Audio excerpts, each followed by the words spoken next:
Mes chers compatriotes,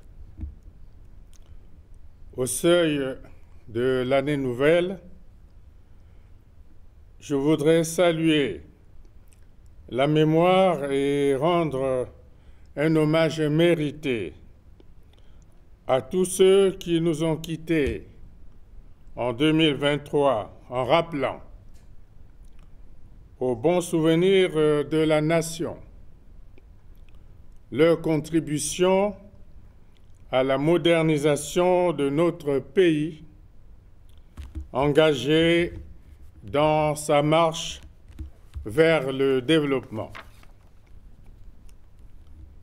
Mes chers compatriotes, le 28 novembre dernier,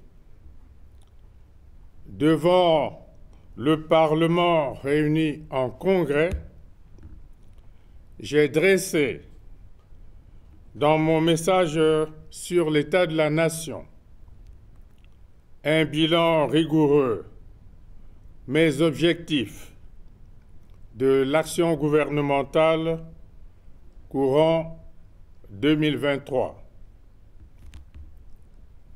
Nonobstant les incertitudes induites par un contexte mondial difficile, notre pays connaît une embellie perceptible de son économie, annonçant des perspectives de croissance durable, et ce, à la grande satisfaction de nos partenaires au développement. En renouant avec la croissance, le Congo amorce son retour aux équilibres macroéconomiques. Nous sommes donc sur la bonne voie. Pour consolider ces acquis,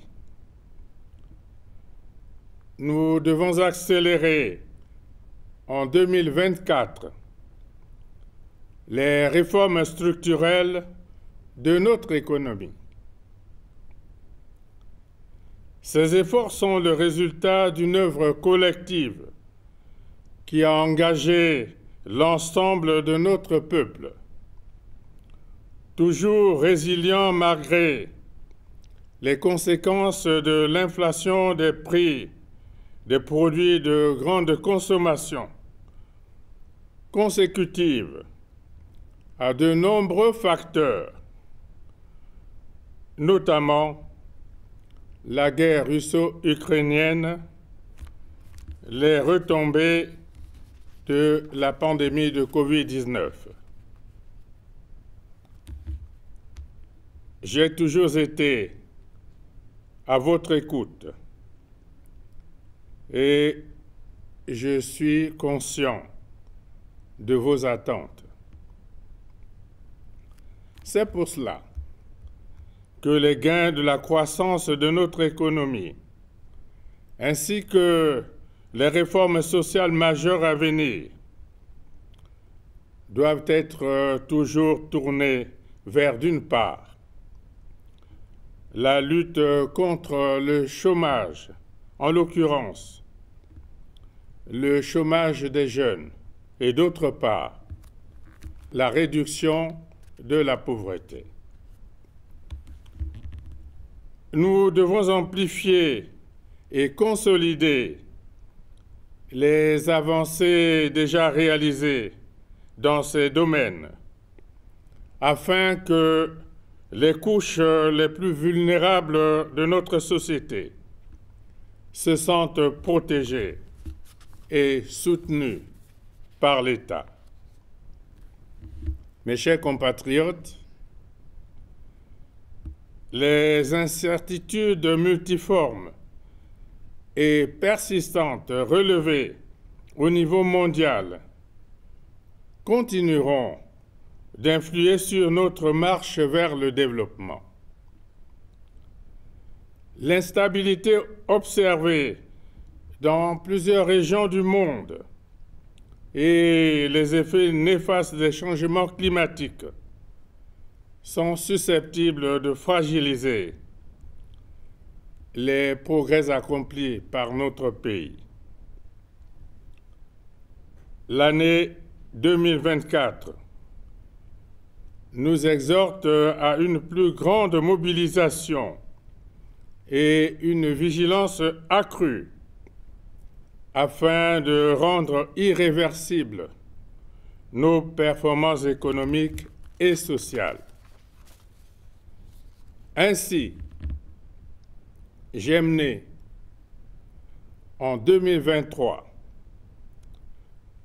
différentes initiatives de médiation en vue de restaurer la paix et la sécurité dans certains foyers de tension et autres zones de conflit à travers le monde, tout en prenant une part active au renforcement de la stabilité de notre sous-région.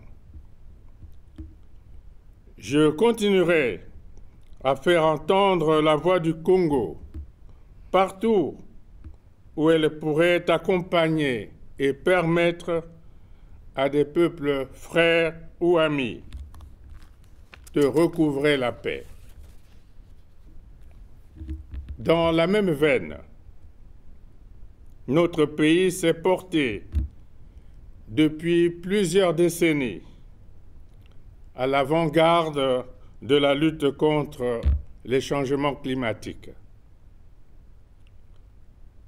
Il nous faut maintenir le cap et sauvegarder les forêts du bassin du Congo pour préserver nos populations des effets dévastateurs de cette menace.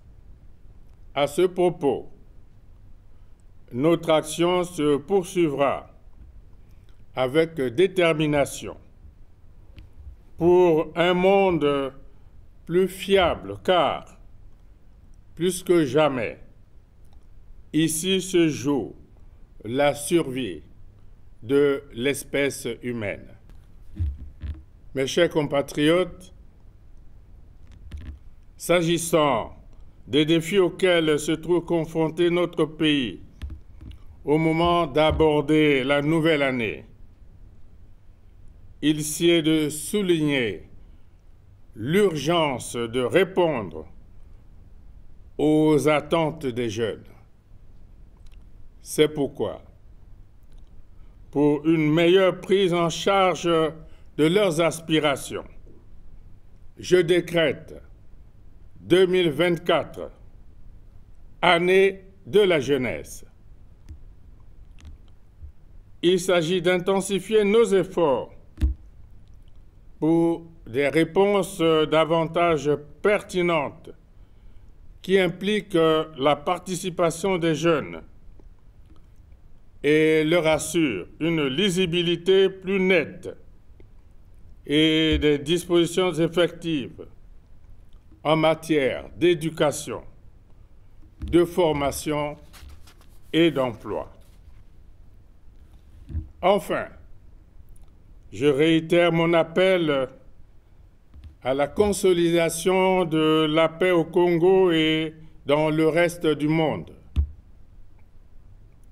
La communauté internationale, pour sa part, doit s'aviser de la nécessité de mettre fin aux conflits meurtriers qui secouent certaines parties de la planète. Aucun progrès n'est possible sans la paix. D'où l'exigence renouvelée de mobilisation et de vigilance pour notre pays, afin de parer à toute velléité ou tentative de déstabilisation de nos institutions. 2024 est une nouvelle page de notre mieux vivre ensemble qui s'ouvre. L'optimisme reste toujours de mise. Bonne et heureuse année 2024 à tous. Vive la République, vive le Congo. Je vous remercie.